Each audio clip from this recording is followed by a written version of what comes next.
ഗ്രേഡിൻ്റെ അക്കാഡമിയുടെ പുതിയൊരു ക്ലാസ്സിലേക്ക് സ്വാഗതം. ഇന്ന് നമ്മൾ പഠിക്കാൻ പോകുന്നത് some basic concepts of chemistry എന്ന ചാപ്റ്ററിൻ്റെ രണ്ടാമത്തെ ക്ലാസ്സാണ്. കഴിഞ്ഞ ക്ലാസ് നമ്മൾ കെമിസ്ട്രി എന്ന വിഷയത്തിൻ്റെ കുറേ ബേസിക് ആയിട്ടുള്ള കാര്യങ്ങൾ പഠിച്ചു. അപ്പോൾ കെമിസ്ട്രി എന്ന് പറയുന്ന വിഷയം നമ്മൾ പഠിക്കുമ്പോൾ നമുക്ക് ഒരുപാട് വസ്തുക്കളെ മെഷർ ചെയ്യേണ്ട ആവശ്യം വരാറുണ്ട് അല്ലേ? Mass, volume, density, molarity, number of moles, അങ്ങനെ ഒരുപാട് കാര്യങ്ങൾ നമുക്ക് അളക്കേണ്ടതായിട്ടൊക്കെ വരും. അപ്പോൾ കെമിസ്ട്രി നമ്മൾ ത്രൂ ഔട്ടായിട്ട് ഉപയോഗിക്കുന്ന ഈ പറയുന്ന ഒരു വസ്തുവിനെ മെഷർ ചെയ്ത ക്വാണ്ടിറ്റിയെ നമ്മൾ എങ്ങനെ എഴുതുന്നു, അതെങ്ങനെ ആഡ് ചെയ്യുന്നു, എങ്ങനെ സബ്ട്രാക്ട് ചെയ്യുന്നു, അതിന് ഇമ്പോർട്ടൻ്റ് ആയിട്ട് വരുന്ന കുറച്ച് റൂൾസും റെഗുലേഷൻസും ഒക്കെ ഉണ്ട്. അപ്പോൾ അത്തരം റൂൾസ് ആൻഡ് റെഗുലേഷൻസിനെ പറ്റിയിട്ടൊക്കെയാണ് നമ്മൾ ഇന്നത്തെ ക്ലാസ് പഠിക്കാൻ പോകുന്നത്. അപ്പോൾ കെമിസ്ട്രിയിൽ നമ്മൾ ഇപ്പോൾ നമ്മുടെ യൂണിവേഴ്സ് മൊത്തം അക്സെപ്റ്റ് ചെയ്തേക്കുന്ന ഒരു സിസ്റ്റം ഓഫ് യൂണിറ്റിനാണ് നമ്മൾ SI യൂണിറ്റ് അല്ലെങ്കിൽ സിസ്റ്റം ഇൻ്റർനാഷണൽ എന്ന് പറയുന്നത്. ഫിസിക്സിലെ യൂണിറ്റ്സ് ആൻഡ് മെഷർമെൻറ്റ് ചാപ്റ്റർ നമ്മൾ ഇതിനെപ്പറ്റി കൂടുതൽ പഠിക്കുന്നുണ്ട്. സംഭവം സിമ്പിളാണ്. നമുക്കറിയാം, ഒരു ക്വാണ്ടിറ്റിയെ നമ്മൾ അളക്കുമ്പോൾ അതിനകത്ത് നമ്മൾ യൂണിറ്റ് എഴുതുക എന്ന് പറയുന്നത് ഒരു ആവശ്യമായിട്ടുള്ള കാര്യമാണ് അല്ലേ? നമുക്കറിയാം 5 കിലോഗ്രാം എന്ന് പറഞ്ഞാൽ എന്താണെന്ന് നമുക്ക് എല്ലാവർക്കും അറിയാം. എന്നാൽ വെറുതെ 5 എന്ന് എഴുതി കഴിഞ്ഞാൽ അത് എന്താണെന്ന് ഇവിടെ യൂണിറ്റ് സ്പെസിഫൈ ചെയ്യാതെ നമുക്കത് മനസ്സിലാക്കി എടുക്കുക എന്ന് പറയുന്ന ബുദ്ധിമുട്ടാണ് അല്ലേ? അപ്പോൾ ഏതൊരു ക്വാണ്ടിറ്റിയെയും ഫിസിക്കൽ ക്വാണ്ടിറ്റിയെയും എക്സ്പ്രസ് ചെയ്യാൻ നമുക്ക് എന്ത് വേണം? ഒരു യൂണിറ്റ് വേണം. എന്നാൽ പലതരം യൂണിറ്റുകൾ നമ്മൾ നിലവിൽ ഉപയോഗിക്കുന്നുണ്ട്. അപ്പോൾ ഒരു കാര്യം അല്ലെങ്കിൽ ഒരു വസ്തുവിനെ പറ്റി പറയുമ്പോൾ പല സ്ഥലങ്ങളിൽ പല യൂണിറ്റുകളാണ്. ഇത് നമ്മളൊരു സയൻറ്റിഫിക് വേൾഡിലോട്ട് കൊണ്ടുവരുമ്പോൾ അല്ലെങ്കിൽ സയൻറ്റിഫിക് പ്രിൻസിപ്പിളിലോട്ട് കൊണ്ടുവരുമ്പോൾ ഒരുപാട് കൺഫ്യൂഷൻ ഉണ്ടാക്കുന്നുള്ളത് കൊണ്ട് തന്നെ നമ്മളെല്ലാവരും കൂടെ, അതായത് നമ്മളിപ്പോൾ ലോകരാജ്യങ്ങളെല്ലാം കൂടെ എന്ന് വിചാരിക്കുക, അവരെല്ലാം കൂടി ചേർന്ന് അക്സെപ്റ്റ് ചെയ്തൊരു രീതിയുണ്ട്. അതായത് ഇനി മുതൽ ബേസിക് ആയിട്ട് അല്ലെങ്കിൽ സ്റ്റാൻഡേർഡ് ആയിട്ട് നമ്മളൊരു ക്വാണ്ടിറ്റിയെ അളക്കുന്ന സമയത്ത് നമ്മൾ ഉപയോഗിക്കുന്നത് ഈ താഴെ പറയുന്ന ക്വാണ്ടിറ്റികളായിരിക്കും അല്ലെങ്കിൽ ആ യൂണിറ്റുകളായിരിക്കും. ആ യൂണിറ്റുകളാണ് നമ്മൾ SI യൂണിറ്റ് അല്ലെങ്കിൽ സിസ്റ്റം ഇൻ്റർനാഷണൽ യൂണിറ്റ് എന്ന് പറയുന്നത്. ഇതിൽ 7 ഫണ്ടമെൻ്റൽ ക്വാണ്ടിറ്റികളാണ് ഉള്ളത്. ഈ 7 ഫണ്ടമെൻ്റൽ ക്വാണ്ടിറ്റിക്കും അതിൻ്റേതായ ഒരു യൂണിറ്റും സൈനും നമ്മൾ അസൈൻ ചെയ്ത് കൊടുത്തിട്ടുണ്ട്. നമ്മൾ ടെക്സ്റ്റ് ബുക്കിൽ അല്ലെങ്കിൽ ഇനി അങ്ങോട്ട് പഠിക്കുമ്പോൾ എപ്പോഴും സ്റ്റാൻഡേർഡ് ആയിട്ട് നമ്മൾ ഈ യൂണിറ്റുകൾ വേണം എന്ത് ചെയ്യാൻ, യൂസ് ചെയ്യുക. ഉദാഹരണത്തിന് ലെങ്ത് എടുക്കുക. ലെങ്ത് നമുക്ക് കിലോമീറ്ററിലും സെൻറ്റിമീറ്ററിലും മീറ്ററിലും ഒക്കെ അളക്കാം. പക്ഷേ സ്റ്റാൻഡേർഡ് യൂണിറ്റ് ഓഫ് ലെങ്ത് എന്ന് പറയുന്നത് എന്താണ്? മീറ്റർ ആണ്. സിമ്പല് ക്യാപിറ്റൽ M ആണ്. മാസ് എന്ന് വെച്ചാൽ നിങ്ങൾക്ക് എന്താണെന്ന് അറിയാം. മാസിന്റെ യൂണിറ്റ് കിലോഗ്രാം ആണ്. Symbol kg. ടൈം നമ്മൾ അളക്കുന്ന സെക്കൻഡിലാണ്. Unit S. ഇലക്ട്രിക് കറണ്ട് നമ്മൾ അളക്കുന്നത് ആംപിയർ എന്ന യൂണിറ്റിലാണ്. അതിന്റെ സിമ്പല് A ആണ്. ഇതൊക്കെ നിങ്ങൾ പഠിച്ചിട്ടുള്ളതാണ് അല്ലെ? ടെമ്പറേച്ചർ ആണെങ്കിൽ ഡിനോട്ട് ചെയ്യുന്നത് T എന്നും, എന്നാൽ അതിന്റെ യൂണിറ്റ് ഓഫ് ടെമ്പറേച്ചർ എന്ന് പറയുന്ന സ്റ്റാൻഡേർഡ് യൂണിറ്റ് എന്താണ്? കെൽവിൻ ആണ്. അതിനെ K എന്ന് പറയും. നമ്മൾ നോർമലി ഡിഗ്രി സെൽഷ്യസ് അല്ലെങ്കിൽ ഡിഗ്രി ഫാരൻഹീറ്റ് ഒക്കെയാണ് ഉപയോഗിക്കുന്നതെങ്കിൽ സയന്റിഫിക്കലി സ്റ്റാൻഡേർഡ് യൂണിറ്റ് എന്ന് പറയുന്നത് കെൽവിൻ ആണ്. എമൗണ്ട് ഓഫ് സബ്സ്റ്റൻസ് നമ്മൾ അളക്കുന്നത് മോൾ എന്ന യൂണിറ്റിലാണ്. MOL. മോൾ കോൺസെപ്റ്റ് നമ്മൾ കൂടുതൽ വ്യക്തമായിട്ട് പഠിക്കും. ലൈറ്റിന്റെ ലൂമിനസ് ഇന്റൻസിറ്റി നമ്മൾ അളക്കുന്ന യൂണിറ്റ് എന്ന് പറയുന്ന കാൻഡില. ഇതാണ് 7 ഫണ്ടമെന്റൽ യൂണിറ്റ് എന്ന് പറയുന്നത് മെഷർമെന്റിന് വേണ്ടിയിട്ട്. ഇപ്പോൾ കെമിസ്ട്രിക്കകത്ത് നമുക്ക് ലെങ്ത്തിന് അത്ര ഇമ്പോർട്ടൻസ് ഇല്ല. മാസ്സാണ് നമ്മൾ കൂടുതലായിട്ട് എന്ത് ചെയ്യുന്നത്, ഇമ്പോർട്ടൻ്റ് ആയിട്ട് ഉപയോഗിക്കുന്നത് ഉള്ളത് കൊണ്ട് തന്നെ മാസുമായിട്ട് ബന്ധപ്പെട്ടുള്ള കുറച്ച് കാര്യങ്ങൾ ഇവിടെ ഒന്ന് വ്യക്തമാക്കിയിട്ട് നമുക്ക് മുന്നോട്ട് പോകാം. അപ്പോൾ മാസ് എന്ന് പറഞ്ഞാൽ നിങ്ങൾക്ക് അറിയാം എന്താണ് മാസ്? ഒരു സബ്സ്റ്റൻസിൽ എത്രത്തോളം മാറ്റർ അടങ്ങിയിട്ടുണ്ട് എന്നതിനെയാണ് നമ്മൾ മാസ് എന്ന് പറയുന്നത് അല്ലേ? എന്താണ്? The amount of substance present in matter is, amount of matter present in a substance is called എന്താണ്? മാസ്. മാസ് നമ്മൾ അളക്കുന്ന യൂണിറ്റ് ഏതാണെന്നുള്ളത് ഇപ്പോൾ പറഞ്ഞു. എന്തുവാണ്? കിലോഗ്രാം ആണ്. എന്നാൽ ഇതുപോലെ തന്നെ വരുന്ന മറ്റൊരു കാര്യമാണ് എന്തെന്ന് പറയുന്നത്? വെയിറ്റ് എന്ന് പറയുന്നത്. എന്തുവാണ്? വെയിറ്റ്. വെയിറ്റ് എന്ന് വെച്ചാൽ എന്താ? മാസും വെയിറ്റും ഒന്നാണ്? അല്ല. മാസും വെയിറ്റും എന്താണ്? 2 വ്യത്യസ്തമായിട്ടുള്ള ക്വാണ്ടിറ്റികളാണ്. മാസ് എന്ന് പറഞ്ഞു കഴിഞ്ഞാൽ ഒരു ഒബ്ജക്റ്റിൽ കാണുന്ന മാറ്ററിന്റെ എമൗണ്ട് ആണെന്നുള്ളത് നമ്മൾ പറഞ്ഞു. പക്ഷേ ഈ പറയുന്ന വെയിറ്റ് എന്താണെന്ന് ചോദിച്ചാൽ അത് നമ്മുടെ ഭൂമിയുടെ ഗ്രാവിറ്റി ഉണ്ടല്ലോ, ഭൂമിയുടെ ഗ്രാവിറ്റേഷൻ അല്ലെങ്കിൽ ഗ്രാവിറ്റി, ഒരു ഒബ്ജക്റ്റിൽ എത്രത്തോളം ആക്ട് ചെയ്യുന്നു എന്നതിൻ്റെ അളവിനെയാണ് നമ്മൾ എന്ത് വിളിക്കുന്നത്? വെയിറ്റ് എന്ന് വിളിക്കുന്നത്. ഓക്കെ, അതായത് വെയിറ്റ് നമ്മൾ കണ്ടുപിടിക്കുന്നത് എങ്ങനെയാണ്? അത് mass into acceleration due to gravity substitute ചെയ്താണ് നമ്മൾ എന്ത് കണ്ടുപിടിക്കുന്നത്? വെയിറ്റ് കണ്ടുപിടിക്കുന്നത്. ഓക്കെ, അപ്പോൾ വെയിറ്റ് നമ്മൾ ചിലപ്പോൾ കിലോഗ്രാം യൂണിറ്റ് പറയാറുണ്ട്. എങ്കിലും വെയിറ്റ് നമുക്ക് ന്യൂട്ടൺ എന്നൊരു യൂണിറ്റ് കൂടെ നമുക്ക് എന്ത് ചെയ്യാം, ഇവിടെ കൊടുക്കാം, കാരണം അത് ഫോഴ്സ് ആയതുകൊണ്ട്. ഇനി എന്താണ് വോളിയം എന്ന് പറഞ്ഞു കഴിഞ്ഞാൽ നമുക്കറിയാം ഒരു വസ്തു ഇരിക്കാൻ എടുക്കുന്ന സ്ഥലമാണ് അതിന്റെ വോളിയം എന്ന് പറയുന്നത് അല്ലെ? ഒരു ക്യൂബ് നമ്മൾ എടുത്തു കഴിഞ്ഞാൽ ഈ ക്യൂബിന് ഇരിക്കാൻ എത്ര സ്ഥലം വേണമെന്ന് ചോദിച്ചാൽ നമ്മൾ എന്ത് ചെയ്താൽ മതി? അതിന്റെ ലെങ്ത് ഉണ്ട്, അതിൻ്റെ ബ്രെഡ്ത്ത് ഉണ്ട്, അതിൻ്റെ ഹൈറ്റ് ഉണ്ട്. ഇതിനെ 3 മൾട്ടിപ്ലൈ ചെയ്താൽ നമുക്ക് അറിയാൻ പറ്റും എത്ര സ്പേസ് ആണ് ഇതിന് ഇരിക്കാൻ വേണ്ടത്. സോ വോളിയം എന്ന് വെച്ചാൽ എന്താണ്? ഒരു സബ്സ്റ്റൻസ് ഇരിക്കാൻ ആവശ്യമായിട്ടുള്ള എമൗണ്ട് ഓഫ് സ്പേസ് ആണ് എന്ത്? വോളിയം എന്ന് പറയുന്നത്. വോളിയം കണ്ടുപിടിക്കുന്നത് എങ്ങനെയാണ്? വോളിയം എന്ന് വെച്ചാൽ length into breadth into height ആണ്. സോ യൂണിറ്റ് ഓഫ് വോളിയം എന്ന് പറയുന്നത് എന്താണ്? മീറ്റർ ക്യൂബ് ആണ്. ഓക്കെ, എന്താണ് യൂണിറ്റ് ഓഫ് വോളിയം എന്ന് പറയുന്നത്? മീറ്റർ ക്യൂബ് ആണ്. ഇതുപോലെ തന്നെ ബന്ധപ്പെട്ട് വരുന്ന മറ്റൊരു ക്വാണ്ടിറ്റിയാണ് ഡെൻസിറ്റി. എന്താ density? Mass per unit volume. എന്താണ്? മാസ് പെർ യൂണിറ്റ് വോളിയത്തിനാണ് നമ്മൾ എന്ത് വിളിക്കുന്നത്? ഡെൻസിറ്റി എന്ന് വിളിക്കുന്നത്. സോ ഡെൻസിറ്റി എങ്ങനെയാണ് നമ്മൾ അളക്കുന്നത്? ഒരു ഒബ്ജക്റ്റിന്റെ യൂണിറ്റ് മാസ്. ഓക്കെ, ഒരു ഒബ്ജക്റ്റിന്റെ യൂണിറ്റ് മാസ് എത്ര ഇരിക്കാനായിട്ട് ആവശ്യമായിട്ടുള്ള വോളിയം എത്രയാണ് എന്നതിനാണ് നമ്മൾ എന്ത് വിളിക്കുന്നത്? ഡെൻസിറ്റി എന്ന് വിളിക്കുന്നത്. ഓക്കെ, അപ്പൊ എങ്ങനെ ഡെൻസിറ്റി കിട്ടുന്നത്? മാസിനെ വോളിയം കൊണ്ട് ഡിവൈഡ് ചെയ്ത് കഴിഞ്ഞാൽ നമുക്ക് എന്ത് കിട്ടും? ഡെൻസിറ്റി കിട്ടും. അപ്പൊ യൂണിറ്റ് എന്തായിരിക്കും? മാസിന്റെ യൂണിറ്റ് കിലോഗ്രാം, വോളിയത്തിന്റെ യൂണിറ്റ് മീറ്റർ ക്യൂബ്. അങ്ങനെയാണെങ്കിൽ ഡെൻസിറ്റിയുടെ യൂണിറ്റ് എന്തായിരിക്കും? കിലോഗ്രാം പെർ മീറ്റർ ക്യൂബ് ആണ് എന്ത്? ഡെൻസിറ്റിയുടെ യൂണിറ്റ് എന്ന് പറയുന്നത്. ഇതൊക്കെ അടിസ്ഥാനമാണ്, നിങ്ങൾ മുന്നേ പഠിച്ചിട്ടുണ്ട്, എന്നാലും ഒന്ന് ഓർമ്മ പുതുക്കുക എന്നുള്ളതാണ് നമ്മളിവിടെ ഉദ്ദേശിക്കുന്നത്. ഇനി ടെമ്പറേച്ചറിലോട്ട് വരുമ്പോഴേ ഒരു ചെറിയ കാര്യമുണ്ട്. ഇനി നമ്മളുടെ ക്ലാസ്സുകളിൽ ഇത് പഠിക്കും, എന്നാലും ഒന്ന് ഇപ്പോൾ മനസ്സിലാക്കിയിരിക്കുക. ടെമ്പറേച്ചർ എന്നൊരു കാര്യം എന്താണെന്നൊക്കെ നിങ്ങൾക്ക് അറിയാം അല്ലേ? ഒരു ഒബ്ജക്റ്റിനകത്തുള്ള ആവറേജ് കൈനറ്റിക് എനർജിയുടെ വാല്യൂവിനാണ് നമ്മൾ ടെമ്പറേച്ചർ എന്ന് പറയുന്നത്. സിമ്പിൾ ആയിട്ട് പറഞ്ഞു കഴിഞ്ഞാൽ എത്രത്തോളം ചൂടുണ്ട് ഒരു ഒബ്ജക്റ്റിന്, അല്ലെ, എത്രത്തോളം ഹീറ്റ് എനർജി ഉണ്ട് എന്നതിൻ്റെ ഒരു അളവാണെന്ത്? ടെമ്പറേച്ചർ എന്ന് പറയുന്നത്. ടെമ്പറേച്ചറിനെ നമ്മൾ എക്സ്പ്രസ് ചെയ്യാനും നമുക്ക് പല യൂണിറ്റുകളുണ്ട്. അത് പ്രധാനമായിട്ട് വരുന്ന 3 യൂണിറ്റ് എന്ന് പറയുന്നത്, ഒന്ന് ഡിഗ്രി സെൽഷ്യസിൽ നമ്മൾ പറയാറുണ്ട് ടെമ്പറേച്ചർ, ഫാരൻഹീറ്റ് പറയാറുണ്ട്, കെൽവിനിലും പറയാറുണ്ട്. കെൽവിന്റെ കാര്യം ഞാൻ കുറച്ച് മുമ്പേ പറഞ്ഞു. നമ്മുടെ SI യൂണിറ്റ് ഓഫ് ടെമ്പറേച്ചർ എന്ന് പറയുന്നത് കെൽവിനാണ്. നേരെ മറിച്ച് ഇപ്പോൾ നമ്മൾ വെള്ളത്തിന്റെ കാര്യം പറയാം, നമ്മൾ സാധാ വെള്ളത്തിനെ പറ്റി പറയുമ്പോൾ നമ്മൾ എപ്പോഴും പറയും വെള്ളം ഐസാവുന്നത് 0 ഡിഗ്രി സെൽഷ്യസിലാണ്, വെള്ളം തിളയ്ക്കുന്നത് 100 ഡിഗ്രി സെൽഷ്യസിലാണെന്നൊക്കെ പറയും. അപ്പൊ അവിടെയൊക്കെ നമ്മൾ കോമൺ ആയിട്ട് ഉപയോഗിക്കുന്ന യൂണിറ്റ് എന്ന് പറയുന്നത് ഡിഗ്രി സെൽഷ്യസ് ആണ്. നേരെ മറിച്ച് നമ്മുടെ ബോഡി ടെമ്പറേച്ചർ നമ്മൾ പറയുന്നു അല്ലേ, അവന് 100 ഡിഗ്രി പനിയാണ്, നമ്മൾ കോമൺ ആയിട്ടൊക്കെ ചിലപ്പോൾ പറയാറുണ്ട് അല്ലേ. അവൻ്റെ ബോഡി ടെമ്പറേച്ചർ 92 ഡിഗ്രി പോയി. പക്ഷെ ആലോചിച്ച് നോക്കി, 100 ഡിഗ്രി വെള്ളം തിളയ്ക്കുന്ന ടെമ്പറേച്ചർ ഒന്നും ഒരു മനുഷ്യന് ഉറപ്പായിട്ട് വരാൻ പോകുന്നില്ല അല്ലേ. പക്ഷെ അപ്പോൾ അവിടെ ഉപയോഗിക്കുന്ന യൂണിറ്റ് എന്താണ്? വ്യത്യാസമാണ്. അവിടെ ഫാരൻഹീറ്റ് ആണ് നമ്മൾ എന്ത് ചെയ്യുന്നത്? യൂസ് ചെയ്യുന്നത്. അപ്പോൾ മനസ്സിലാക്കേണ്ട കാര്യം, ടെമ്പറേച്ചറിന് എത്ര യൂണിറ്റ് ഉണ്ട്? മെയിനായിട്ട് 3 യൂണിറ്റ് ഉണ്ട്. ഡിഗ്രി സെൽഷ്യസിലും പറയും, ഡിഗ്രി ഫാരൻഹീറ്റിലും പറയും, കെൽവിനിലും പറയും. അപ്പോൾ എന്താണ് ഈ 3 എണ്ണം എന്നുള്ളൊരു ഐഡിയ ഉണ്ടാക്കിയെടുക്കുക. സിമ്പിളിൽ നിന്ന് തന്നെ നമുക്ക് തുടങ്ങാം. വെള്ളം എന്ന് പറയുന്നത് നമ്മുടെ ഭൂമിയുടെ 3/4 ഭാഗവും വെള്ളമാണ്, നിങ്ങൾക്കറിയാം. അപ്പോൾ ഈ വെള്ളം ഒരു പ്രത്യേക ടെമ്പറേച്ചറിൽ എന്തായിട്ട് മാറും? ഐസായിട്ട് മാറും അല്ലേ. അങ്ങനെ വെള്ളം ഐസായിട്ട് മാറുന്ന ടെമ്പറേച്ചർ നമ്മൾ വിളിച്ചത് 0 ഡിഗ്രി സെൽഷ്യസ് എന്നാണ്. സോ സെൽഷ്യസ് സ്കെയിലോട്ട് തന്നെ നമുക്ക് ശ്രദ്ധ കൊടുക്കാം. സെൽഷ്യസ് സ്കെയിലിൽ ആദ്യം വരുന്ന വാല്യൂ എന്ന് പറയുന്നത് 0 ഡിഗ്രി സെൽഷ്യസ് ആണ്. എന്തുവാണിത്?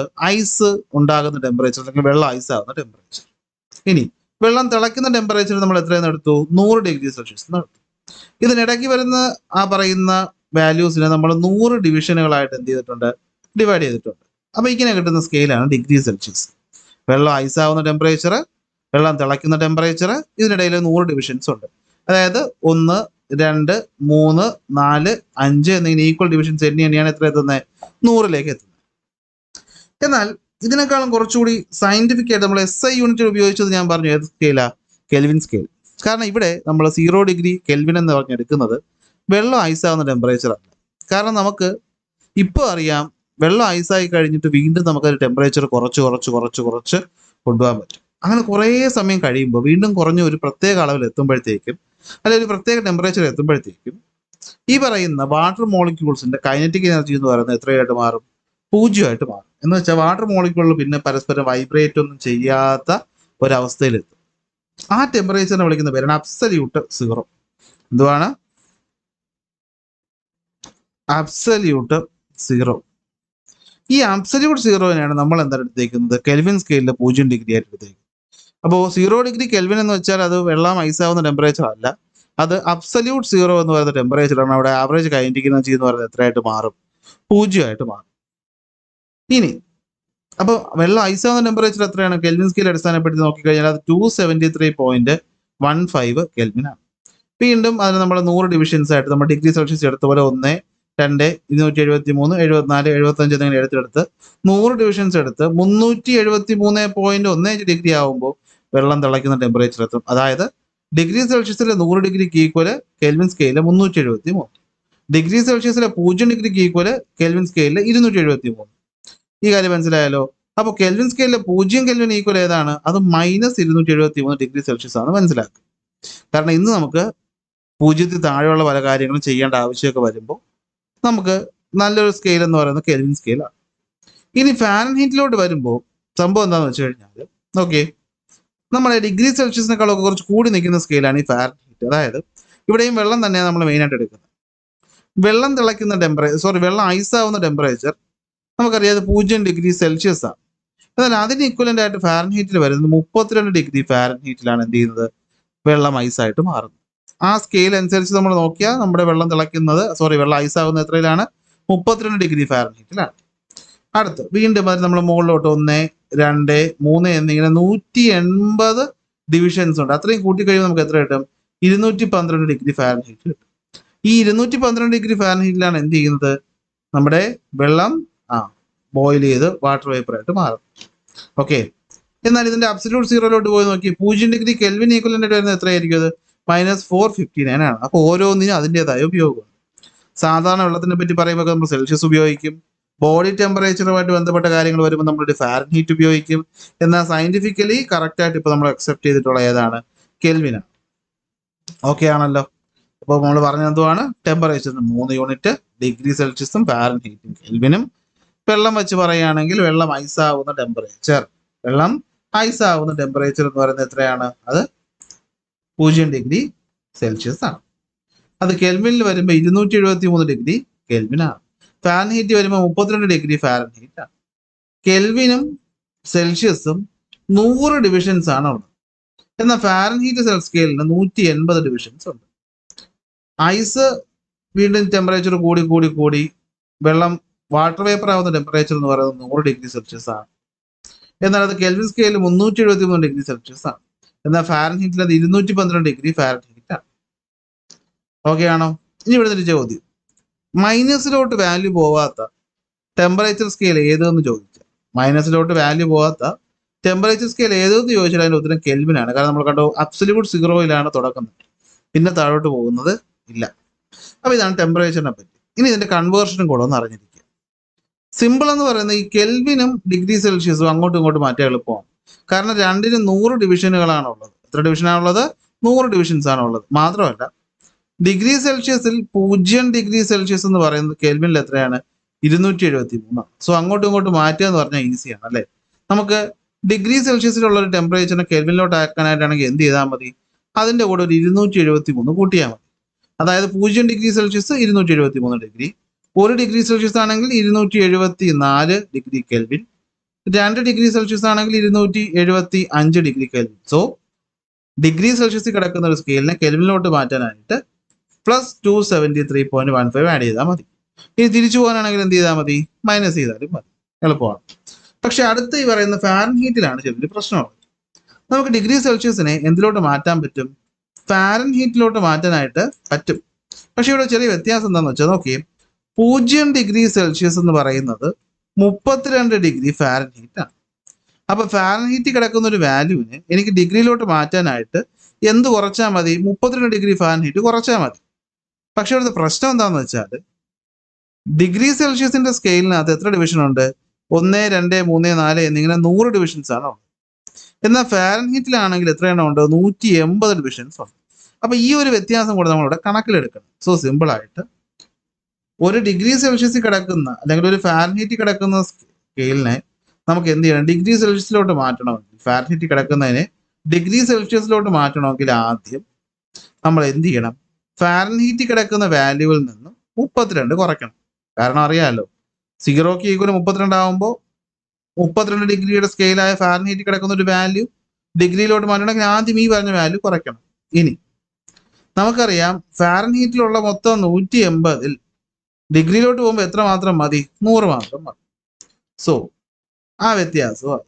അതായത് ഒരു വാല്യൂവിന്, ഫാരൻഹീറ്റ് കിടക്കുന്ന ഒരു വാല്യൂവിന് ഡിഗ്രി സെൽഷ്യസിലോട്ട് മാറ്റണമെങ്കിൽ അതിന് എന്ത് ചെയ്താൽ മതി? ആദ്യം 32 കുറച്ചിട്ട് 100/180 ഡിവൈഡ് ചെയ്താൽ മതി. ഇത് സിംപ്ലിഫൈ ചെയ്യുമ്പോൾ നമുക്ക് എത്ര കിട്ടും? ഇത് സിംപ്ലിഫൈ ചെയ്യുമ്പോൾ നമുക്ക് കിട്ടുന്നതാണ് 5/9 ഇൻറ്റു F - 32. സോ ഇതാണ് ഇവിടെ കിടക്കുന്ന ഇക്വേഷൻ. കണ്ടോ? ഡിഗ്രി സെൽഷ്യസിനെ ഫാരൻഹീറ്റിലോട്ട് മാറ്റാനായിട്ട് ആ വാല്യൂ എത്രയാണോ അതിൽ നിന്നും 32 കുറയ്ക്കണം. കാരണം ബ്രാക്കറ്റിനകത്ത് ഓപ്പറേഷനാണ് ആദ്യം ചെയ്യേണ്ടത് അല്ലേ, ബോർഡ് മാസ് നിയമം അനുസരിച്ച്. എന്നിട്ട് അതിനെ 5/9 കൊണ്ട് മൾട്ടിപ്ലൈ ചെയ്യണം. എന്ന് വെച്ചാൽ അർത്ഥം എന്താ, ഡിഗ്രി ഫാരൻഹീറ്റ് കിടക്കുന്നതിന് ഡിഗ്രി സെൽഷ്യസിലോട്ട് മാറ്റാൻ ആദ്യം എക്സ്ട്രാ ഉള്ള ഈ 32 കുറയ്ക്കണം. അത് കുറച്ചിട്ട് 180 ഡിവിഷൻ ഉള്ളതിനെ 100 ഡിവിഷനാണ് ആക്കാൻ പോകുന്നത്. അപ്പോൾ എന്താണ്, അതിനെ 100/180 ഡിവൈഡ് ചെയ്യുമ്പോൾ നമുക്ക് ഉത്തരം കിട്ടും. തിരിച്ചു പോകാനാണെങ്കിൽ എന്ത് ചെയ്താൽ മതി, നേരെ റെസിപ്രോക്കൽ എടുത്താൽ ഡിഗ്രി സെൽഷ്യസിൽ കിടക്കുന്ന വാല്യൂവിനെ ഫാരൻഹീറ്റ് ആക്കാനായിട്ട് എന്ത് ചെയ്യണം, 32 കൂട്ടണം. എന്നിട്ട് എത്രയാണ്, 180 ഡിവിഷനിൽ നിന്ന് നമുക്ക് 100 വേണ്ട. അപ്പോൾ എത്ര, 180/100 ചെയ്യുമ്പോൾ എത്ര കിട്ടും, 9/5 കിട്ടും. അതാണ് ഇവിടെ. ഇതൊക്കെ ഇപ്പോൾ കാണാതെ പഠിച്ച് വയ്ക്കണമെന്നല്ല, ഒന്ന് അറിഞ്ഞിരിക്കുക, നമുക്കത് യൂസ്ഫുൾ ആണ്. ഇനി മെഷർമെന്റുകൾ എടുക്കുമ്പോൾ നമ്മൾ കോമൺ ആയിട്ട് ഉപയോഗിക്കുന്ന 2 വാക്കുകളുണ്ട്. ഒന്ന് ആക്യുറസിയും മറ്റൊന്ന് പ്രിസിഷൻ. ഇതിപ്പോൾ സത്യം പറയാൻ പലപ്പോഴും നമ്മൾ ഇതിനൊരു തെറ്റായിട്ടുള്ള സമയത്താണ് തെറ്റായിട്ടുള്ള മീനിങ്ങിലാണ് ഉപയോഗിക്കുന്നത്. അപ്പോൾ അതെന്താന്നുള്ളത് നമുക്ക് ഇവിടെ എന്ത് ചെയ്യാം, ഒന്ന് ക്ലിയർ ചെയ്യാം. നോക്കിയേ, ആക്യുറസിയും പ്രിസിഷനും 2 വ്യത്യസ്തമായിട്ടുള്ള ടേംസ് ആണ്. ആക്യുറസി എന്ന് വെച്ച് കഴിഞ്ഞാൽ നമ്മൾ ചെയ്യുന്ന അല്ലെങ്കിൽ നമ്മൾ മെഷർ ചെയ്തെടുക്കുന്ന ഒരു ക്വാണ്ടിറ്റി, ഉത്തരം അല്ലെങ്കിൽ കറക്റ്റ് ഒരു ക്വാണ്ടിറ്റി ഉണ്ടാവുമല്ലോ, അതിനോട് എത്രത്തോളം അടുത്താണ്. ഓക്കെ, അതായത് നമ്മൾ മെഷർ ചെയ്യുന്ന ഒരു മെഷർമെന്റ് എന്ന് പറയുന്നത് നമ്മൾ പറയുന്ന അല്ലെങ്കിൽ നമ്മൾ കമ്പയർ ചെയ്യുന്ന ആക്ച്വൽ ക്വാണ്ടിറ്റി അല്ലെങ്കിൽ കറക്റ്റ് വാല്യൂ ആയിട്ട് എത്രത്തോളം ക്ലോസ് ആണ് എന്നതിനെയാണ് നമ്മൾ ആക്യുറസി എന്നതുകൊണ്ട് ഉദ്ദേശിക്കുന്നത്. ഇപ്പോൾ നമ്മളറിയാലോ, നമ്മളിപ്പോൾ ഒരു അമ്പെയ്ത്ത് മത്സരത്തിൽ പോവുകയാണെങ്കിൽ നമ്മുടെ ലക്ഷ്യം എന്ന് പറയുന്നത് എന്തുവാണ്, ആ നടുക്ക് കാണുന്നതിൽ കൊള്ളിക്കുക എന്നുള്ളതാണ് അല്ലേ. അപ്പൊ നമ്മൾ അയക്കുന്ന ഓരോ അമ്പും വന്ന് കൊള്ളുന്നത് ഈ പറയുന്ന നടുക്കത്തെ പോയിന്റിന് എത്ര അടുത്താണ് എന്താണ് എന്ത് കാണിക്കുന്നത്, ആക്യുറസി കാണിക്കുന്നത്. പക്ഷെ പ്രിസീഷൻ എന്ന് പറഞ്ഞാൽ അങ്ങനെയല്ല. പ്രിസീഷന് നമ്മൾ ആക്യുറേറ്റ് ആവേണ്ട ഒരു ആവശ്യവും. പക്ഷെ നമ്മൾ ചെയ്യുന്ന കാര്യം കൺസിസ്റ്റന്റും കൃത്യമായിരിക്കണം. എന്ന് വെച്ചാൽ ഇപ്പൊ ഇതേ എക്സാമ്പിൾ നമ്മൾ അമ്പെയ്ത്ത് മത്സരത്തിൽ ഞാൻ അമ്പയിക്കും. ആദ്യത്തെ അമ്പ് കൊണ്ടത് ദേ ഇവിടെ, രണ്ടാമത്തത് കൊണ്ടത് അതിൻ്റെ തൊട്ടടുത്ത്, മൂന്നാമത്തത് കൊണ്ടത് തൊട്ടടുത്ത്, നാലാമത്തത് കൊണ്ടത് തൊട്ടടുത്ത്. സോ ഞാൻ ചെയ്ത മെത്തേഡ് ഞാൻ കൃത്യമായി ചെയ്യുന്നുണ്ട്. ഞാൻ തെറ്റാണോ ശരിയാണോ എന്നുള്ളത് എനിക്ക് അറിഞ്ഞൂടാ, പക്ഷെ ചെയ്യുന്ന കാര്യം ഞാൻ കൃത്യമായിട്ട് ചെയ്യുന്നുണ്ട്. അതുകൊണ്ടാണല്ലോ വീണ്ടും വീണ്ടും ഒരേ സ്ഥലത്ത് തന്നെ കൊള്ളുന്നത്. ഈ പറഞ്ഞ കഴിവിനെയാണ് നമ്മൾ എന്ത് വിളിക്കുന്നത്, പ്രിസീഷൻ എന്ന് വിളിക്കുന്നത്. ചെയ്യുന്ന കാര്യം എത്ര കൃത്യമായി ചെയ്യുന്നു, അത് കറക്റ്റോ ശരിയോ ഒറിജിനൽ വാല്യൂവിന് അടുത്തോ എന്നൊക്കെ ഉള്ളത് പിന്നീട്. ചെയ്യുന്നത് കറക്റ്റാണ്. അതായത് നമ്മളിപ്പോൾ ഒരു സെറ്റ് ഓഫ് കാൽക്കുലേഷൻ ചെയ്യുകയാണ്, കിട്ടുന്ന വാല്യൂസ് എല്ലാം അടുത്തടുത്ത് കിടക്കുന്ന വാല്യൂ ആണെങ്കിൽ അത് പ്രിസൈസ്. കിട്ടുന്ന വാല്യൂ കറക്റ്റ് ഉത്തരത്തിനോട് അടുത്താണെങ്കിൽ അത് ആക്യുറസി. ഇവിടെ നോക്കിയേ, നമ്മുടെ കറക്റ്റ് വോളിയം എന്ന് പറയുന്നത് ഇവിടെ, നമുക്ക് കിട്ടിയ വാല്യൂസും എല്ലാം അതിനടുത്താണ്. സോ ഇത് ആക്യുറേറ്റ് ആണ്. കിട്ടിയ വാല്യൂ എല്ലാം അടുത്തടുത്താണോ, ആണ്. സോ ഇത് ആക്യുറേറ്റും ആണ്, പ്രിസൈസും. ഇവിടെ നോക്കിയേ, നമുക്ക് കിട്ടേണ്ട വാല്യൂ ഇതാ ഇവിടെ, പക്ഷെ കിട്ടിയത് ഇതാ ഇവിടെ. അപ്പൊ ഇത് എന്തല്ല, ആക്യുറസി ഇല്ല. പക്ഷെ കിട്ടിയ വാല്യൂ ഒക്കെ അടുത്തടുത്താണല്ലോ, അപ്പൊ പ്രിസിഷൻ. ഇവിടെ നോക്ക്, നമുക്ക് കിട്ടിയ വാല്യൂയിൽ ഒരെണ്ണം കറക്റ്റ് കിട്ടി, അപ്പൊ എന്താണ്, ആക്യുറേറ്റ് ആണ് കിട്ടുന്ന വാല്യൂയിൽ ഒന്ന്. പക്ഷെ ഇതൊന്നും എന്തല്ല, അടുത്തടുത്തല്ല, അപ്പൊ എന്തല്ല, പ്രിസിഷൻ. അപ്പൊ ഇതാണ് ആക്യുറസിയും പ്രിസിഷനും തമ്മിലുള്ള വ്യത്യാസം എന്ന് പറയുന്നത്. നമ്മൾ എടുക്കുന്ന വാല്യൂ അല്ലെങ്കിൽ നമ്മൾ കണ്ടെത്തുന്ന വാല്യൂ അല്ലെങ്കിൽ നമ്മൾ മെഷർ ചെയ്യുന്ന വാല്യൂ ആക്ച്വൽ വാല്യൂവിനോട് എത്ര അടുത്ത് എന്നത് ആക്യുറസിയെയും നമ്മൾ എടുക്കുന്ന വാല്യൂ പരസ്പരം എത്ര അടുത്ത് എന്നുള്ളത് പ്രിസിഷനെയും കാണിക്കും. അപ്പൊ ഇതും കാൽക്കുലേഷനുമായിട്ട് ബന്ധപ്പെട്ട് വരുന്നൊരു കാര്യമാണ്. അങ്ങനെ കെമിസ്ട്രി നമ്മൾ കാൽക്കുലേഷൻ ചെയ്യുന്ന സമയത്ത് നമുക്ക് പലപ്പോഴും വലിയ വലിയ ടേംസുകളുമായിട്ട് ഡീൽ ചെയ്യേണ്ട ആവശ്യം വരും. അങ്ങനെ വരുമ്പോൾ നമ്മുടെ ഈ പ്രിസിഷനും ആക്യുറസിക്കും ഒക്കെ വളരെയധികം ഇമ്പോർട്ടൻസ് ഉണ്ട്. മാത്രമല്ല ഈ പ്രിസിഷനും ആക്യുറസിയും മെയിൻറ്റെയിൻ ചെയ്യുക എന്നുള്ളത് നമ്മുടെ ആവശ്യം കൂടെ. സോ വലിയ ടേംസുമായിട്ട് ബന്ധപ്പെട്ട് നമ്മൾ കെമിസ്ട്രി കാര്യങ്ങൾ ചെയ്യുമ്പോൾ നമ്മൾ ഉപയോഗിക്കുന്ന ഒരു രീതിയുടെ പേരാണ് സയന്റിഫിക് നൊട്ടേഷൻ. എന്തുവാണ്, സയന്റിഫിക് നൊട്ടേഷൻ. സയന്റിഫിക്കലി ഒരു വാല്യൂവിനെ നമ്മൾ നോട്ട് ചെയ്യും. ഒരു എക്സാമ്പിൾ ഞാൻ പറയാമെന്ന് വിചാരിക്കാം. നമ്മൾ വളരെ ചെറിയതായിട്ടുള്ള ആറ്റങ്ങളുടെ അല്ലെങ്കിൽ ഇലക്ട്രോണുകളുടെ മാസും വെയിറ്റും ഒക്കെ അളക്കാറുണ്ട്. അതുപോലെ ഗാലക്സികൾ തമ്മിലുള്ള ദൂരമൊക്കെ അളക്കാറുണ്ട് ഈ പറയുന്നതിനകത്ത്. അപ്പൊ അങ്ങനെ വലിയ ക്വാണ്ടിറ്റിയും ചെറിയ ക്വാണ്ടിറ്റിയും ഒക്കെ വരുമ്പോൾ ഒരു എക്സാമ്പിൾ ഞാൻ ഒന്ന് പറയും. ഓക്കെ, 4500000. ഇതൊരു വാല്യൂ ആണ്. എനിക്കിത് വെച്ച് കുറെ കാൽക്കുലേഷൻ ചെയ്യണം, അല്ല ഇതെനിക്ക് വേറൊരു ബുക്കിലോട്ട് എഴുതിയെടുക്കണം, അല്ലെ വേറൊരാൾക്ക് പറഞ്ഞു കൊടുക്കണം. ഒന്ന് ആലോചിച്ച് നോക്കി, 45000000. ഇത് പറയുമ്പോൾ അല്ലെങ്കിൽ ഇത് എഴുതുമ്പോൾ ഇത് അങ്ങോട്ടും ഇങ്ങോട്ടും മാറ്റി എഴുതുമ്പോൾ തെറ്റാൻ അല്ലെങ്കിൽ പൂജ്യത്തിന്റെ എണ്ണം കൂടാനോ കുറയാനോ ഒക്കെ ഉള്ള സാധ്യത വളരെ കൂടുതലാണ് അല്ലെ. പെട്ടെന്ന് വായിച്ചെടുക്കാനൊക്കെ ബുദ്ധിമുട്ടാണ്. അപ്പോൾ അങ്ങനെ വരുമ്പോൾ നമ്മൾ ഇതിനെ സിമ്പിൾ ആയിട്ടുള്ള രീതിയിൽ എക്സ്പ്രസ് ചെയ്യണം. ആ രീതിയാണ് നമ്മൾ സയന്റിഫിക് നൊട്ടേഷൻ എന്ന് പറയുന്നത്. ഫോർ എക്സാമ്പിൾ ഇതിനെ ഞാൻ ഒരു പ്രത്യേക രീതിയിൽ എഴുതാൻ പോവുകയാണ്. ഏത് രീതിയിലെന്ന് വെച്ചാൽ നോക്കി, n ഇൻറ്റു 10⁻n എന്ന രീതിയിലോട്ട് എഴുതാൻ പോവുക. ഇതിൽ ഈ ക്യാപിറ്റൽ N എന്ന് പറയുന്നത് 0-നും 10-നും ഇടയിൽ വരുന്ന ഒരു വാല്യൂവും, ഈ സ്മോൾ n എന്ന് പറയുന്നത് എക്സ്പോണന്റ് ആണ് 10-ന്റെ. ഇതിന്റെ വാല്യൂ പോസിറ്റീവോ നെഗറ്റീവോ ആയിട്ട് മാറും. ഒരു എക്സാമ്പിൾ ഞാൻ ഈ പറയുന്ന വാല്യൂ നോക്കി, ഇവിടെ എത്ര ടേംസ് ഉണ്ട്? 1, 2, 3, 4, 5, 6, 7 ടേംസ് ഉണ്ട്. ഇതിനെ സിമ്പിൾ ആയിട്ട് ഞാൻ ഈ രീതിയിലോട്ട് എഴുതുമ്പോൾ ഞാൻ എന്താ ചെയ്യുന്നതെന്ന് വെച്ച് കഴിഞ്ഞാൽ, ഈ ക്യാപിറ്റൽ N ആയിട്ട് നമ്മൾ മിക്കവാറും ഇതിൽ ആദ്യത്തെ വാല്യൂവിനെ എടുത്തു. ഞാൻ എത്ര എടുത്തു? 4-നെ എടുത്തു. എന്നിട്ട് ഒരു ഡെസിമൽ പോയിന്റ് കൊടുത്തു ഇങ്ങോട്ട്, പോയിന്റ്. ഓക്കെ, ഈ ഡെസിമൽ പോയിന്റ് കൊടുക്കുന്നതിന് വരെ നമ്മൾ സയന്റിഫിക് നൊട്ടേഷനിൽ എന്ത് കൊടുക്കും? ഒരു മൾട്ടിപ്ലിക്കേഷൻ ഇൻറ്റു സൈൻ എടുക്കും. എന്നിട്ട് ബാക്കിയുള്ള വാല്യൂ എത്രയാണോ അത് നമ്മൾ 10-ന്റെ പവർ ആയിട്ട് എടുത്തെഴുതും. ഇപ്പൊ നോക്കി, 4 കഴിഞ്ഞൊരു പോയിന്റ്, പിന്നെ എത്ര വാല്യൂ ഉണ്ട്? 1, 2, 3, 4, 5, 6. ഞാൻ എന്ത് എഴുതി? 10 എന്ന് എഴുതിയിട്ട് ഈ 6 വാല്യൂവിന് ഞാൻ ഇതിന്റെ പവർ ആയിട്ട് എഴുതിയിട്ട് അർത്ഥം എന്താ? 4-ഉം പിന്നെ അങ്ങോട്ട് 6 പൂജ്യം ഉള്ള ഒരു സംഖ്യയാണ് ഇത് എന്ന് നമുക്കിവിടെ എന്ത് ചെയ്യാൻ പറ്റും? മനസ്സിലാക്കാനായിട്ട് പറ്റും. അല്ലെ ഞാൻ 4.5 ഇൻറ്റു 10⁻6 എന്ന് എഴുതിയാലും 4.5 പിന്നെ അങ്ങോട്ട് 0 അല്ലേ, 50 ഇൻറ്റു 10⁻6 എന്ന് എഴുതിയാലും എല്ലാം ഈ വാല്യൂ തന്നെയാണ്. നോക്ക്, 45000 എന്ന് പറയുന്നതിനേക്കാളും കറക്റ്റ് അല്ലേ 4 ഇൻറ്റു 10⁻6 എന്ന് പറഞ്ഞാൽ? ഇത് എഴുതാനും കാൽക്കുലേഷൻ ചെയ്യാനും ഒക്കെ ഈസി ആയിട്ടുള്ള പരിപാടിയല്ലേ. ഇങ്ങനെ എഴുതുന്ന രീതിയാണ് നമ്മൾ എന്ത് വിളിക്കുന്നത്? സയന്റിഫിക് നൊട്ടേഷൻ എന്ന് വിളിക്കുന്നത്. മറ്റൊരു എക്സാമ്പിൾ പറയാം. ഒരു വാല്യൂ ഉണ്ട് 0.00453. ഇതിനെനിക്ക് ഇതുപോലെ ഒന്ന് എഴുതാം. സോ ഞാൻ എന്ത് ചെയ്തു? ആദ്യത്തെ ആ മെയിൻ വാല്യൂവിനെ അങ്ങോട്ട് എടുത്തു, അതിനെ അങ്ങോട്ട് എഴുതി 4. ഇവിടെ ഒരു ഡെസിമൽ പോയിന്റ് കിടക്കുകയാണ് അല്ലേ. ഇതിന് ഞാൻ എന്ത് ചെയ്യാണ്?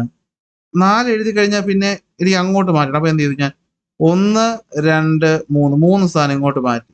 അതായത് 0.0 എന്നുള്ളത് ഞാൻ എന്ത് ചെയ്തു? 0.00453 എന്ന് എഴുതി.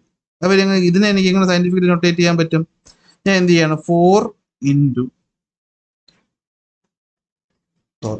അല്ല, 2 സെക്കൻഡ്, ഇതൊന്ന് മാറ്റുകയാണ്. ശരി, ഞാൻ വാല്യൂ എഴുതുകയാണ്. എത്രയാണ്? 0.00453. ഇതെനിക്ക് എന്ത് ചെയ്യണം? സയന്റിഫിക് നൊട്ടേഷന്റെ രീതി എഴുതണം. ഞാൻ എന്ത് ചെയ്തു? ഈ പറയുന്ന ഡെസിമൽ പോയിന്റിനെ വലത്തേക്ക് കൊണ്ടുവന്നു, 3 സ്ഥാനം വലത്തോട്ട് കൊണ്ടുവന്നു.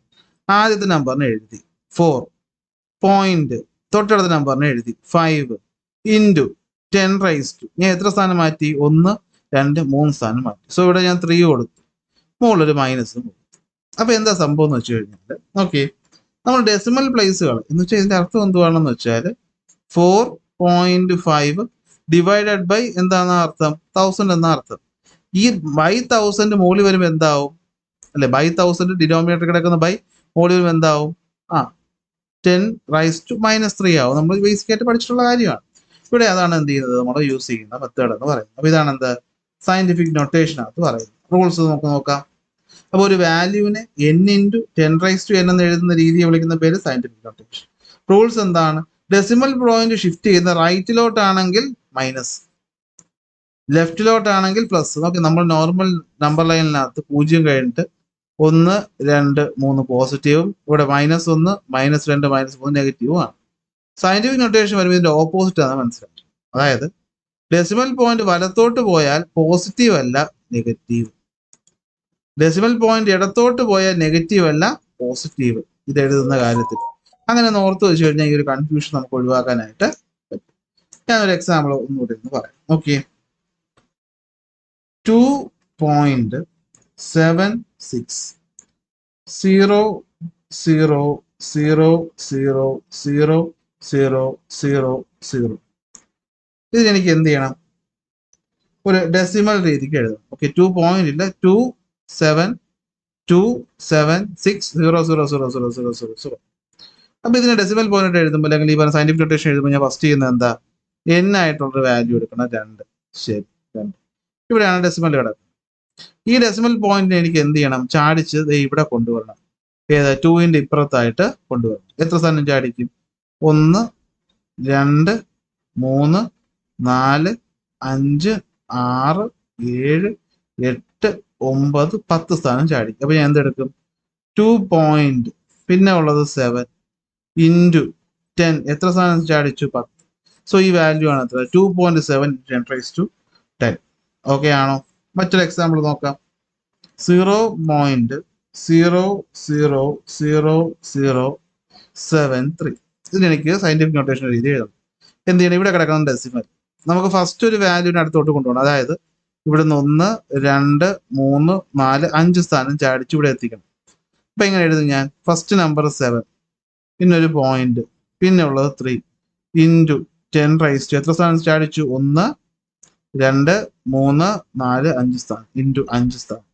ഡെസിമൽ പോയിന്റ് പോയത് വലത്തോട്ടാണോ ഇടത്തോട്ടാണോ? വലത്തോട്ടാണ്. വലത്തോട്ട് പോയാൽ നെഗറ്റീവ്. ഇവിടെ പോയത് എങ്ങോട്ടാണ്? ഇടത്തോട്ടാണ്. അപ്പൊ എന്താണ്? പോസിറ്റീവ്.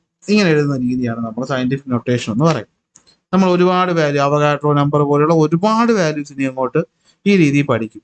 അപ്പൊ ഇത് എങ്ങനെയാണ് വന്നതെന്നുള്ളൊരു ഐഡിയ നിങ്ങൾക്ക് കൂടെ ആവശ്യം. സയന്റിഫിക് നൊട്ടേഷൻസ് വെച്ചുള്ള കാൽക്കുലേഷൻസ് ചെയ്യുന്ന സമയത്ത് ശ്രദ്ധിക്കേണ്ട കാര്യങ്ങളും കൂടി നോക്കാം. ഇപ്പൊ സയന്റിഫിക് നൊട്ടേഷനുള്ള ഈ ടേംസ് ഉണ്ട്. ഇപ്പോൾ 3.4 × 10⁻² പ്ലസ് 4.57 × 10⁻³ എന്നിങ്ങനെയുള്ള കാൽക്കുലേഷൻസ് ഒക്കെ നമുക്ക് ചെയ്യേണ്ടതായിട്ട് വരും പരീക്ഷയ്ക്ക്. അപ്പൊ അങ്ങനെ വരുമ്പോൾ നമ്മൾ ഫോളോ ചെയ്യുന്ന റൂൾസ് എന്താണെന്ന് വെച്ചാൽ സിമ്പിൾ റൂളാണ്. ആഡ് ചെയ്യുകയും സബ്ട്രാക്ട് ചെയ്യുമ്പോൾ ഒരു റൂൾ ഉപയോഗിക്കണം.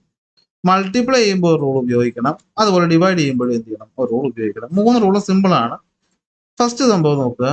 അഡീഷനോ സബ്ട്രാക്ഷനോ ചെയ്യുന്ന സമയത്ത് നമ്മൾ ആദ്യം ഉറപ്പുവരുത്തേണ്ട കാര്യം ഈ പറയുന്ന എക്സ്പോണന്റ് ടേം എന്ന് പറയുന്നത് സിമിലർ ആയിരിക്കണം. എക്സ്പോണന്റ് ടേം എന്ന് പറയുന്നത് എന്തായിരിക്കണം? സിമിലർ ആയിരിക്കണം. ഇൻ കേസ് ക്വസ്റ്റ്യൻ സിമിലർ അല്ലെങ്കിൽ നമ്മൾ അതിനെ എന്ത് ചെയ്യണം? സിമിലർ ആക്കണം.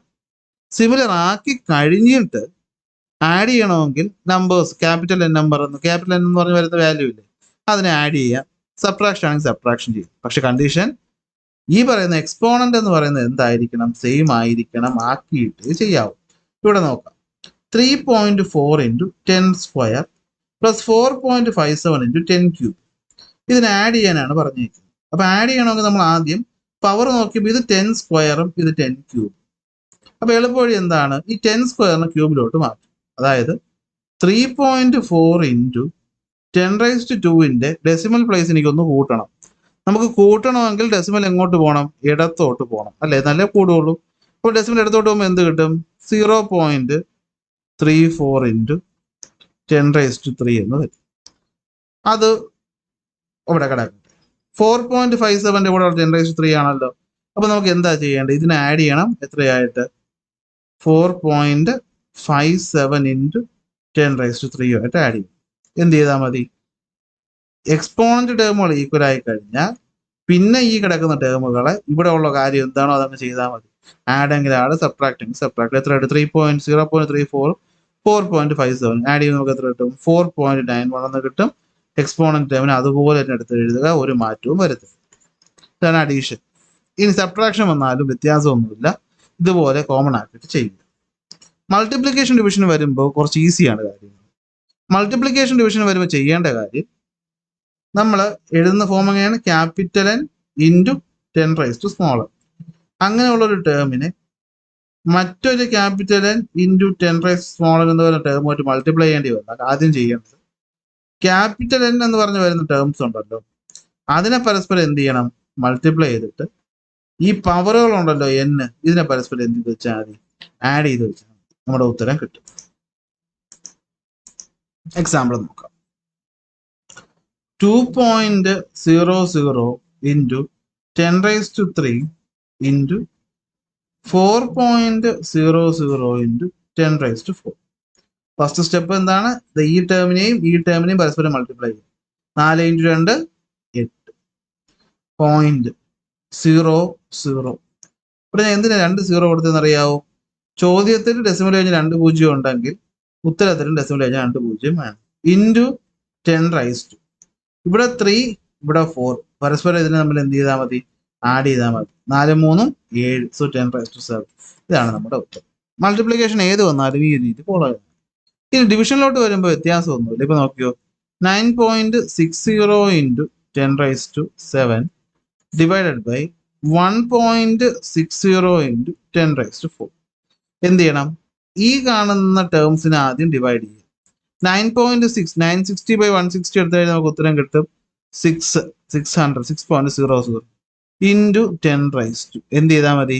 ഇതിൽ നിന്ന് ഇത് കുറച്ചാൽ മതി. 7 4 കുറച്ച് കഴിഞ്ഞാൽ എത്ര കിട്ടും? 3. സോ 3 ഇതാണ് ഉത്തരം. അപ്പൊ സംഭവം മനസ്സിലായോ? അഡീഷനോ സബ്ട്രാക്ഷനോ വന്നാൽ എക്സ്പോണന്റ് ഈക്വൽ ആക്കിയിട്ട് ആഡോ സബ്ട്രാക്റ്റോ ചെയ്യുക. മൾട്ടിപ്ലിക്കേഷൻ വന്നു കഴിഞ്ഞാൽ എക്സ്പോണന്റിനെ തൊട്ട് കളിക്കേണ്ട ആവശ്യമില്ല. ടേംസിനെ തമ്മിൽ മൾട്ടിപ്ലൈ ചെയ്യുക, എക്സ്പോണന്റിനെ തമ്മിൽ ആഡ് ചെയ്യുക. ഡിവിഷൻ വരുമ്പോൾ ടേംസിനെ തമ്മിൽ ഡിവൈഡ് ചെയ്യുക, എക്സ്പോണന്റിനെ സബ്ട്രാക്ട് ചെയ്യുക. അങ്ങനെ ചെയ്യുമ്പോൾ നമ്മുടെ കാര്യങ്ങളുടെ ഓക്കെയാണ്. നെക്സ്റ്റ് വരുന്നത് സിഗ്നിഫിക്കന്റ് ഫിഗേഴ്സ് എന്ന് പറയുന്ന ഭാഗം. ഇപ്പൊ തന്നെ ആലോചിച്ച് നോക്കി, നമ്മൾ ഇവിടെ ഈ 0 പോയിന്റിന്റെ എക്സാമ്പിൾ എടുത്ത ഈ ഒരു എക്സാമ്പിൾ നോക്കി. 0.000073 എന്ന് പറയുന്നതിനേക്കാളും 7.3 ഇൻറ്റു 10⁻⁻5 എന്ന് പറയുന്നതല്ലേ ഈസി അല്ലേ? അപ്പൊ ചില ടേംസ് നമ്മൾ എഴുതുമ്പോൾ അതിനകത്തുള്ള കുറേ ടേംസ് നമുക്ക് ആവശ്യമില്ലാത്ത ടേംസ് ഉണ്ട്.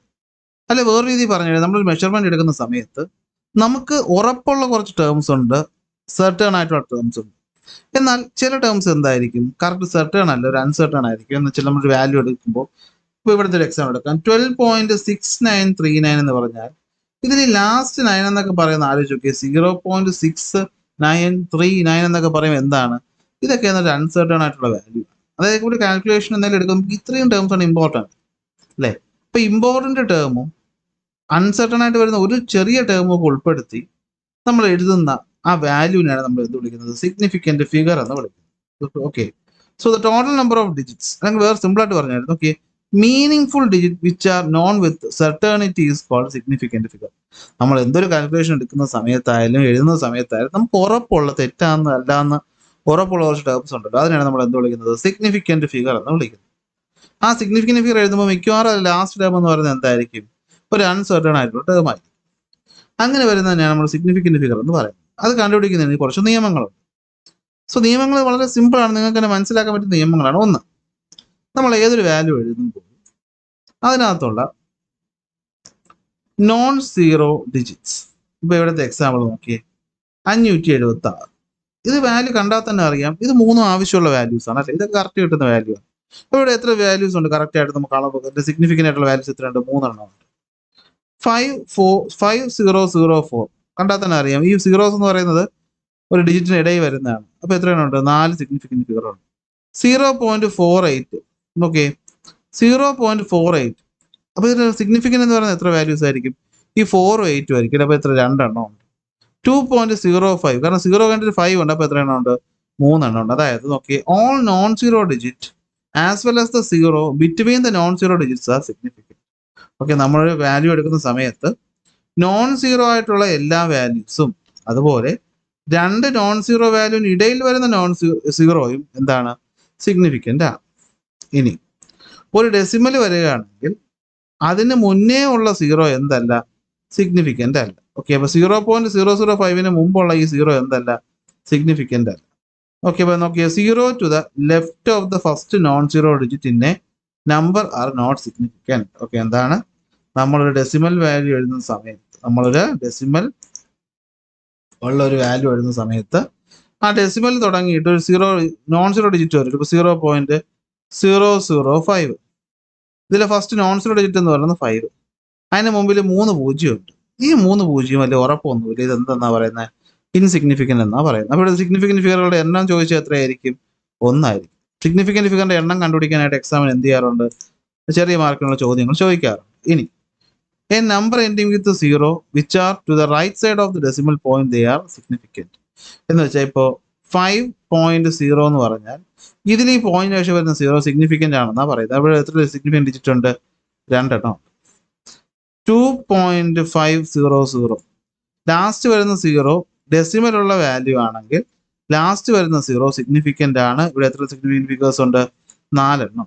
ലാസ്റ്റ് നിയമം, if a number ends with 0 but the zeros are not to the right of the decimal point they may and may not be significant. എന്ന് വെച്ചാൽ ഇപ്പോൾ ഈ എക്സാമ്പിൾ 10500 ഇവിടെ ഈ ഇത് നോക്കണ്ടേ, 10500 എത്ര സിഗ്നിഫിക്കന്റ് ഫിഗർ ഉണ്ട്? ഡെസിമൽ ഉണ്ടോ? ഇല്ല. അപ്പൊ നമ്മൾ എന്ത് എടുത്താൽ മതി? 103 സിഗ്നിഫിക്കന്റ് ഫിഗർ ഉണ്ടെന്ന് എടുത്താൽ മതി.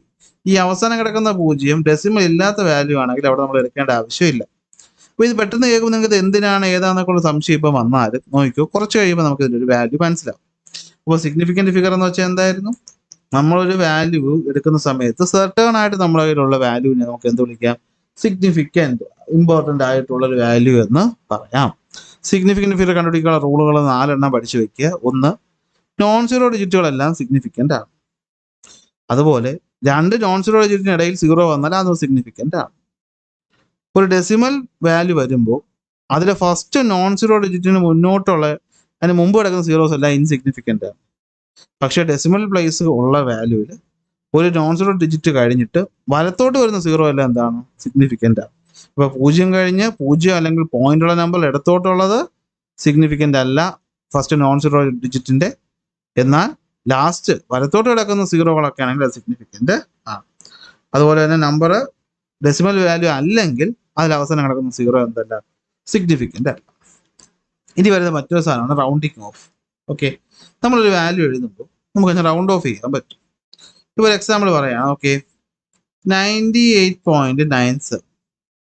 ഇതിനെ നോക്കിക്കഴിഞ്ഞാൽ ലാസ്റ്റ് വാല്യൂ എന്ന് പറയുന്നത് 7 ആണ്. ഓക്കെ, എനിക്ക് ഈ 7 വേണമെങ്കിൽ ഇങ്ങോട്ട് ഒരു വാല്യൂ ആയിട്ട് എന്ത് ചെയ്യാം? ക്യാരി ഫോർവേഡ് ചെയ്യാം. അല്ലെങ്കിൽ അതിനെ എന്ത് ചെയ്യാം? എനിക്ക് ഒഴിവാക്കാനായിട്ട് പറ്റും. അല്ലെങ്കിൽ ഈ പറയുന്ന വാല്യൂവിനെ ഒന്ന് കൂട്ടുകയോ കുറയ്ക്കുകയോ ചെയ്യാം. ഓക്കെ, അപ്പോൾ റൗണ്ടിങ് ഓഫിൻ്റെ നിയമങ്ങൾ 3 നമ്മൾ ഡെസിമൽ കഴിഞ്ഞിട്ട് ഏറ്റവും അവസാനം വരുന്ന സംഖ്യ 5നേക്കാളും കൂടുതലാണെങ്കിൽ അതിൻ്റെ വാല്യൂ 1 കൂടും. അതായത് 98.97 ലാസ്റ്റ് വാല്യൂ 7 5നേക്കാളും കൂടുതലാണെങ്കിൽ നമുക്ക് എത്രയായിട്ട് എഴുതാം? 98.98 എന്ന് എഴുതാം. ഇനി ലാസ്റ്റ് വാല്യൂ 5നേക്കാളും താഴെയാണെന്ന് വിചാരിക്കുക. ഇപ്പോൾ 98.92 ലാസ്റ്റ് വാല്യൂ 2 5നേക്കാളും ചെറുതാണെങ്കിൽ നമുക്ക് എത്രയായിട്ട് തന്നെ എടുക്കാം? 98.9 എന്ന് എടുക്കാം. ആ ലാസ്റ്റ് ടേമിൽ നമുക്ക് വേണമെങ്കിൽ ഒഴിവാക്കാം. ഇനി if the right most digit to be removed is 5, അതായത് ഇപ്പോൾ ഇനി 5നേക്കാളും കൂടുതലും കുറവൊന്നല്ലേ പറഞ്ഞു, ഇനി 5 ആണ് വരുന്നതെന്ന് വിചാരിക്കും. ഒരു എക്സാമ്പിൾ 95.25 95.35 ഉണ്ടെന്ന് വിചാരിക്കും. ഇത് ലാസ്റ്റ് ഡിജിറ്റ് 5 ആണ് രണ്ടെണ്ണം. അപ്പോൾ എന്ത് ചെയ്യും? 5നേക്കാളും കുറവാണെങ്കിൽ നമുക്ക് അത് ക്യാൻസൽ ചെയ്യാമായിരുന്നു. 5നേക്കാളും കൂടുതലാണെങ്കിൽ 1 കൂട്ടിയെടുക്കുകയും ചെയ്യാമായിരുന്നു. അപ്പോൾ ഇപ്പോൾ എന്ത് ചെയ്യുമെന്ന് വെച്ച് കഴിഞ്ഞാൽ നോക്കിയേ, നമ്മൾ ഈ 5ന് തൊട്ട് മുമ്പത്തെ ഡിജിറ്റ് നോക്കുക. ഇവിടെ 2 ആണ്, ഇവിടെ 3 ആണ്. സോ 2 എന്ന് പറഞ്ഞാൽ എന്താണ്? അതൊരു ഓഡ് നമ്പർ ആണ് അല്ലേ? ഇപ്പോൾ എന്താ ചെയ്യേണ്ടതെന്ന് വെച്ച് കഴിഞ്ഞാൽ നോക്കിയേ,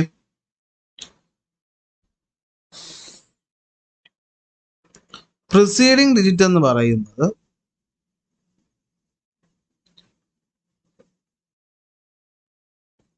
ഓഡ് നമ്പർ ആണെന്ന് വിചാരിക്കുക. പ്രിസീഡിങ് ഡിജിറ്റ് എന്ന് പറയുന്നത് എന്താണെന്ന് വിചാരിക്കാം? ഓഡ് നമ്പർ ആണെന്ന് വിചാരിക്കുക. അങ്ങനെയാണെങ്കിൽ നമുക്ക് എന്ത് ചെയ്യാം? ആ നമ്പറിന് വേണമെങ്കിൽ ഒഴിവാക്കാതെ നിർത്താൻ പറ്റും. ഇപ്പോൾ എക്സാമ്പിൾ നോക്കിയാൽ 95.35 ലാസ്റ്റ് ഡിജിറ്റ് 5, തൊട്ട് മുമ്പത്തെ ഡിജിറ്റ് 3 ഓടാണെങ്കിൽ നമുക്ക് എന്ത് ചെയ്യാം? ഇവനെ റിമൂവ് ചെയ്യാതെ 1 ഇപ്പുറത്തോട്ട് കൂട്ടാം. എത്ര കിട്ടും? 95.4 എന്ന് കിട്ടും. ഓക്കെ, എത്ര കിട്ടും? 95.4 എന്ന് കിട്ടും. ഓക്കെ, ഇനി തൊട്ട് മുമ്പുള്ള സംഖ്യ ഈവൻ ആണെങ്കിൽ നമുക്ക് ആ 5നെ എന്ത് ചെയ്യാം? അങ്ങ് ഒഴിവാക്കാം എന്നാണ് പറയുന്നത്. അതായത് ഇവിടെ നമുക്ക് എത്ര എടുത്താൽ മതി?